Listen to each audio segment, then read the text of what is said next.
బెంగళూరులో నీటి ఎద్దడిని చూసి ఒక్కసారిగా షాక్ అయ్యాం. మహారాష్ట్రలోని కొన్ని ప్రాంతాల్లో పెద్ద బకెట్ నీళ్లను 200 పెట్టి కొన్న సందర్భాలున్నాయి. హైదరాబాద్లో కూడా ఈసారి నీటి సమస్య తీవ్రంగానే ఏర్పడింది. ముందస్తుగా వర్షాలు పడి గట్టెక్కాం, కానీ లేకపోతే ఇక్కడ నీళ్లు దొరక్క అవస్థ పడాల్సి వచ్చేది. అయితే ఈ ప్రమాదం ఎప్పటికీ పొంచి ఉంటుంది కాబట్టి దీని నుంచి ఎలా బయటపడాలి, ఇందుకోసం మన ముందున్న అవకాశాలేమిటి, మనకు ప్రత్యేకంగా వివరిస్తున్నారు రిటైర్డ్ ఐఏఎస్ ఆఫీసర్, ప్రస్తుతం ఈపీటీఆర్ఐ కన్సల్టెంట్ గా వ్యవహరిస్తున్న విజయ్ కుమార్ గారు.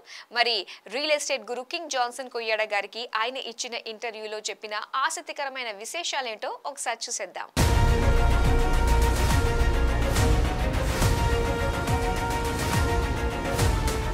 నమస్కారం సార్. నమస్తే అండి. మనకి వాటర్ కాస్ట్ ఎక్కువ ఉంది, మన ఎక్స్ట్రాక్ట్ చేసిన కాస్ట్ కూడా చాలా ఎక్కువ ఉంది, వాటర్ ఎక్స్ట్రాక్టింగ్ కాస్ట్. సో మరి ఈ కాస్ట్ తగ్గించడానికి కానీ లేదు అంటే మన ఫ్యూచర్లో వాటర్ షార్టేజ్ రాకుండా ఉండడానికి మనం ఎలాంటి జాగ్రత్తలు తీసుకోవాలంటారు? ఇది కేవలం అడ్మినిస్ట్రేషన్సో లేకపోతే గవర్నమెంట్సో వాళ్ళు మాత్రమే చేసే పని కాదు. ఇది మన సిటిజన్స్కి, జనరల్ పీపుల్ కూడా మనం ఒక అవగాహన కల్పించి ముందుకు తీసుకెళ్లాల్సిన అవసరం ఉంటుంది. ఎలా అంటారు? ఫర్ ఎగ్జాంపుల్, తెలంగాణ ఏరియాలో రెయిన్ఫాల్ రఫ్లీ 900 మిల్లీమీటర్స్, ఒక 60 to 45 రెయినీ డేస్ ఉంటాయి. ఈ వర్షపు దినాల్లో ఒక 900 mm వాటర్ కురుస్తుంది యావరేజ్గా, అంటే ఎంటైర్ తెలంగాణలో. Telangana including all Hyderabad and all. Exact figures mandal to mandal ఉంటాయి, కొంచెం చిన్న చిన్న వేరియేషన్స్ ఉన్నాయి, but I'm telling you the average 900 millimetres వర్షం కురుస్తుంది అంటే ఒకసారి మీరు ఊహించండి. దాదాపుగా అంటే ఈ వాటర్ అంతా భూమి మీద నిలవ ఉన్నట్టయితే 1 మీటర్ 3 ఫీట్ల లోతు నీళ్ళలో మీరు ఉన్నట్టు. కానీ ఈ నీరు కురిసినట్టుగా ప్రవహించి ఎక్కడికో ప్రవహించి వెళ్ళిపోతుంది. ఇప్పుడు రీసెంట్గా మనము ఈ క్లైమేట్ చేంజ్, గ్లోబల్ వార్మింగ్ సినారియోస్లో 60 రోజులు 45 రోజులు రావాల్సిన వర్షం మనకు 2 రోజులను కురుస్తుంది, దానిలో సగం. There was 1 year, I think it was 2023, 2022 ఏదో ఒక సంవత్సరం ఏమైందంటే 214 mm 214 mm అంటే ఆల్మోస్ట్ 20% ఒక్కరోజు వచ్చింది 4 గంటల్లో. So this is climate change, effects of climate change. దీంతో ఏమైపోతుందంటే అర్బన్ ఫ్లడ్డింగ్, కార్లు కొట్టపోవటము, రోడ్ల మీద మనుషులు బళ్ళు ఆగిపోవటము, మునిగిపోవడం, జనాలు రోడ్ల మీద ఇంత లోతు నీళ్ళలో నడవడం, అర్బన్ ఫ్లడ్డింగ్ ఈవెంట్స్ మనం చూస్తున్నాం. ఈ సమ్మర్లో షార్టేజెస్, వర్షాలు వచ్చినప్పుడు ఈ అర్బన్ ఫ్లడ్డింగ్ ఈవెంట్స్ చూస్తుంటే మనం చేయాల్సింది ఏమిటి అంటే ప్రతి సిటిజన్కి, ప్రతి సిటీ హైదరాబాదీకి మనం నేర్పించాల్సింది ఏంటంటే కురుస్తున్న వర్షపు నీటిని మనం ఎంతవరకు పట్టుకొని రూఫ్స్ మీద మన ల్యాండ్లో దాన్ని పట్టుకొని మనం స్టోరేజ్ చేసుకొని ఎంతవరకు దాన్ని మనం వాడుకోగలుగుతాము. 10%, 20% వీలైనంత. ఇప్పుడు హైదరాబాద్ ప్రాంతంలో, హైదరాబాద్ సిటీ ఏరియాలో నేను మైనింగ్ ఇంజనీర్ని, సో ఐ అండర్స్టాండ్ జియాలజీ. ఈ హైదరాబాద్లో ఉన్న డెక్కన్ ట్రాప్స్ అంటారు, ఇక్కడ ఉన్న గ్రానైట్ రాళ్ళు, మనకి స్టోన్స్ రకరకాలు నిలబడి ఉంటాయి కదా, దీస్ కాల్డ్ డెక్కన్ ట్రాప్స్. ఈ డెక్కన్ ట్రాప్స్ ఎలా ఏర్పడిందంటే చాలా వేల సంవత్సరాల క్రితము భూమిలోని మోల్టెన్ రాక్ పైకి వస్తున్నప్పుడు కూల్ అయిపోతుంది. రాక్ కూల్ అయిపోతూ మొత్తం రాయి కింది నుంచి మీ దాకా రాయి మాత్రమే ఈ ఏరియాలో, డెక్కన్ ట్రాప్ ఏరియాలో ఉంది. కాబట్టి ఇక్కడ ఈ భూమిలోకి వెళ్ళి రీఛార్జ్ అవుతుంది 100% అనేది హైదరాబాద్ సిటీ ప్రాంతంలో ఉండదు, బయటకు వెళ్తే ఉంటుంది. అంటే కంప్లీట్ హైదరాబాద్ సరౌండింగ్స్లో ఎక్కడైతే ఈ డెక్కన్ ట్రాప్స్ ఉన్నాయో, ఇప్పుడు హైదరాబాద్ అంటే పెరిగింది కదా, ఈ రాక్స్ లేని దగ్గర అవుతుంది. రాక్స్ ఉన్న దగ్గర చాలా ప్రాంతం మనకు కోర్ హైదరాబాద్ సిటీలో డెక్కన్ ట్రాపే, కింద గ్రానైట్ ఉంటుంది. ఇప్పుడు మనం for example old MCh area అని అనొచ్చా సార్? ఓల్డ్ ఎంసీహెచ్ ఏరియాలో దాదాపు డెక్కన్ ట్రాప్స్ చాలా వరకు. కొంచెం కిందికి తవ్వితే మీకు రాయి వస్తుంది, మీకు బోర్వెల్ వేస్తే రాళ్ల కట్టింగ్స్ వస్తాయి. Is all Deccan traps. దీంట్లో వెదర్డ్ గ్రానైట్ జోన్ అంటాం, అక్కడ ఒక 20-30% రీఛార్జ్కి అవకాశం ఉంటుంది. డీప్ అక్విఫర్ బోర్వెల్ రీఛార్జ్ కంటే హైదరాబాద్లో shallow aquifer wells, open wells అట్లాంటివి అంటే ఒక 11-12 మీటర్స్లో షాలో అక్విఫర్ ఉంటుంది హైదరాబాద్కి. సో అక్కడి వరకు రీఛార్జ్ అయ్యే ఛాన్స్ ఉంటుంది. సో 100% మనం రీఛార్జ్ మీదనే ఆధారపడకుండా మన ఖర్చు పర్మిట్ చేసిన కొద్దీ ఒక సంపు పెట్టుకోనో, లేకపోతే అవసరం సింటెక్స్ ట్యాంక్ పెట్టుకోనో రెయిన్ వాటర్ని దాన్ని కనెక్ట్ చేసి స్టోర్ చేసుకొని వాడుకోవటం అనేది, అంటే ఆ రెయిన్ వాటర్ని మనం డ్రింకింగ్ వాటర్ స్టాండర్డ్స్కి తీసుకురావచ్చు విత్ ఏ ఫిల్టరేషన్ ప్రాసెస్. లేదు మేము తాగము దీన్ని, అని అనుకుంటే మనం కార్ వాషో లేకపోతే యూజేజ్ వాటరు Bathrooms లో వాడుకోవాలి, gardening కి వాడుకోవడం. అన్నిటికీ వాడుకోవడానికి మనం తయారు చేసుకోవాలి. మిగిలి అనుకోండి గ్రీనరీ పెంచుదాం, సిటీలో వేడి తగ్గుతుంది. సో గ్రీనరీ మీకు తెలుసో లేదో హైదరాబాద్లో ఒక 20,000 మంది సిటీ టెర్రస్ గార్డెనింగ్ గ్రూప్ అని వాట్సాప్ గ్రూప్ ఉంది. వాళ్ళు రోజు ప్రతి నిమిషానికి ఒక మెసేజ్ పెడుతుంటారు. నా కరేపాకు చెట్టుకు ఆకులు సరిగా రావట్లేదు, ఏం చేయాలి, ఇట్లాంటివన్నీ పెడుతుంటారు వాళ్ళు. అంటే that's a considerable interest. Land లేకపోయినా మొత్తం కాంక్రీట్ జంగిల్ అయినా మా రూఫ్ మీద మేము మాకు అవసరమైన పంటలు కూరగాయలు పండించుకుంటాం అనే ఇంట్రెస్ట్ ఉన్న వాళ్ళు 20,000 మంది ఉన్నారు. Okay okay okay great. So we can use it for gardening. So ఈ నీటిని మనం స్టోరేజ్ చేసుకొని ఎంత గార్డెనింగ్ వాడుకోగలుగుతాం. మేబీ కరెక్ట్గా స్టోరేజ్ చేస్తే, అంటే కురిసిన నీటిని అంతా స్టోరేజ్ చేస్తే ఒక 20% నీటిని మనం స్టోరేజ్ చేయగలిగితే ఒక 6 నెలల వరకు మనకు వస్తుంది. ఒక అపార్ట్మెంట్ ఉంది అనుకోండి, ఫర్ ఎగ్జాంపుల్ ఒక 20 ఫ్లాట్స్ అపార్ట్మెంట్. ఆ 20 ఫ్లాట్స్ అపార్ట్మెంట్ కనుక ఈ వాటర్ స్టోరేజ్ సంప్ ఏర్పాటు చేసుకోవాలంటే వాళ్ళకి ఎంత ఖర్చు అవుతుంది, ప్లస్ వాళ్ళకి ఎంత యూజ్ అవుతుంది అది? అంటే దీనికి వన్ సైజ్ ఫిట్స్ ఆల్ అనేది ఉండదు. We're talking about 2 types. One is retrofit.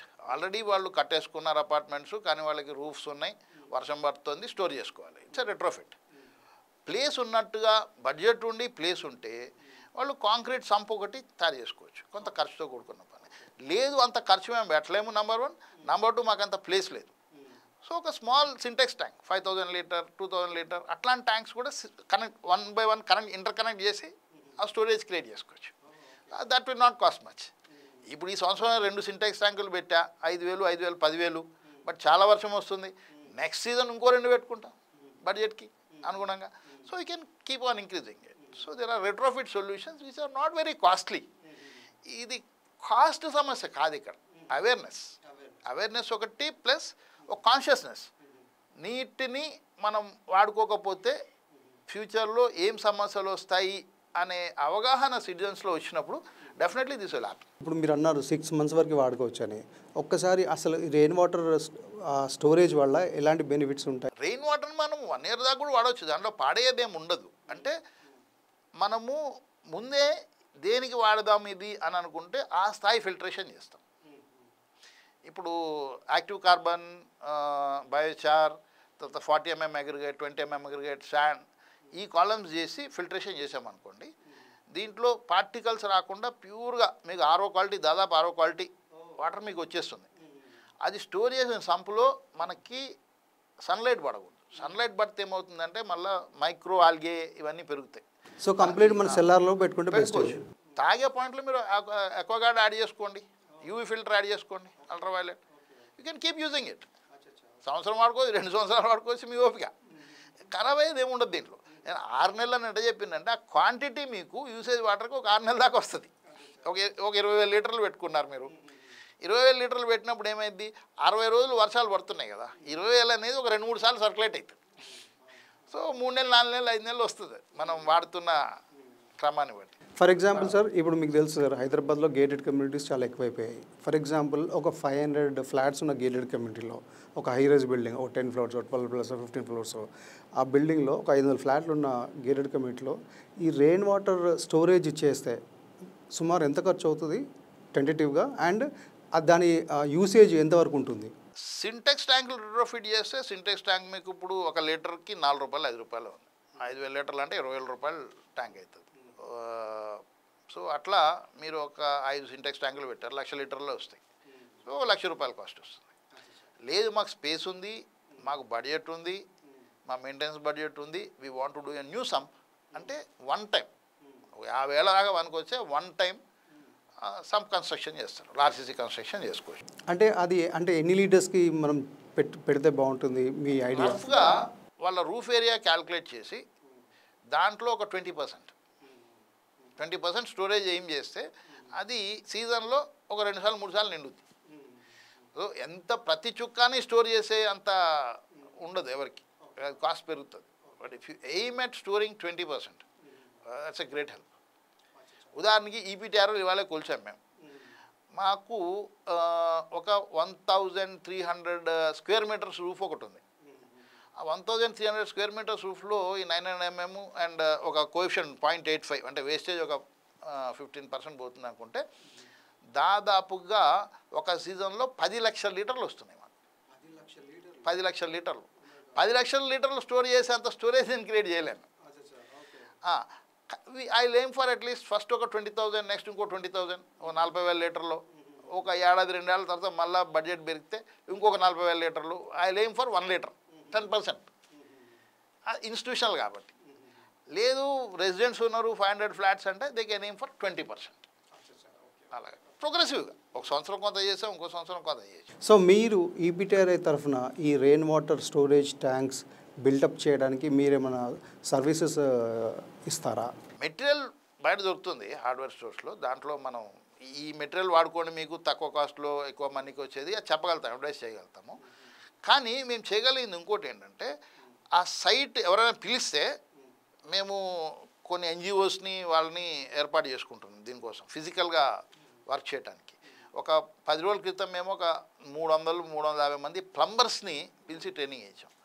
ఈ ఫ్లాట్స్ ఉన్నాయి కదా, రెసిడెంట్ వెల్ఫేర్ అసోసియేషన్స్ అంటారు, దాంట్లో ప్రెసిడెంట్, సెక్రటరీ, ట్రెజరర్, ఈ ఆఫీస్ బేరర్స్ ఉంటారు. అట్లాంటి వాళ్ళని కూడా పిలిచి మేము అవగాహన కల్పించాం. చాలా కన్సిడరబుల్, చాలా ఇంట్రెస్ట్ ఉంది. మేబీ అంటే బెంగళూరు బూచి మనకు కనపడుతుంది కదా, అందుకనే this lot of interest.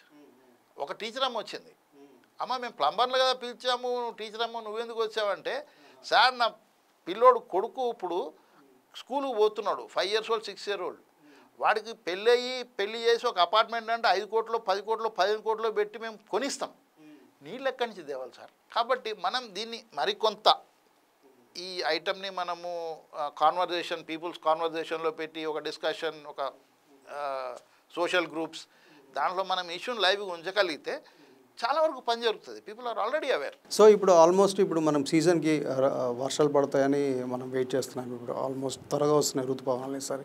So ఇమీడియట్గా ఎప్పుడు స్టార్ట్ చేస్తే బాగుంటుంది? ఇమీడియట్గా స్టార్ట్ చేస్తే బాగుంటుందా ఈ రెయిన్ వాటర్ స్టోరేజ్ని, లేకుంటే? రెయిన్ వాటర్ స్టోరేజ్ మనం నిన్న చేయాల్సింది, okay. Yesterday. So right, so better late than never టైప్లో. యా, అంటే నీళ్ళు వస్తున్నాయి, ట్యాప్ ఆన్ చేస్తే నీళ్ళు వస్తాయి అనేదే ఉంటుంది చాలామంది కాన్సెప్ట్. బట్ ట్యాప్ ఆన్ చేస్తే వచ్చే నీళ్ళు ఎక్కడి నుంచి వస్తున్నాయి అనేది ఆలోచించాం మనం జనరల్గా. సో ఇప్పుడు అది ఆలోచించాల్సిన టైం వచ్చింది. Thank you so much sir, చాలా వాల్యుబుల్ ఇన్ఫర్మేషన్ ఇచ్చారు. సో అట్లీస్ట్ మనకి రెయిన్ వాటర్ స్టోరేజ్ గురించి జనాలందరూ ముందుకు వచ్చేసి అవి రెయిన్ వాటర్ స్టోరేజ్ చేసుకుంటే చాలా బాగుంటుంది. థ్యాంక్స్ అండి. మీరు కూడా మీ ఛానల్ ద్వారా ఇంత అవేర్నెస్, పబ్లిక్ అవేర్నెస్ క్రియేట్ చేయాలనుకుంటున్నారు. We're happy to help.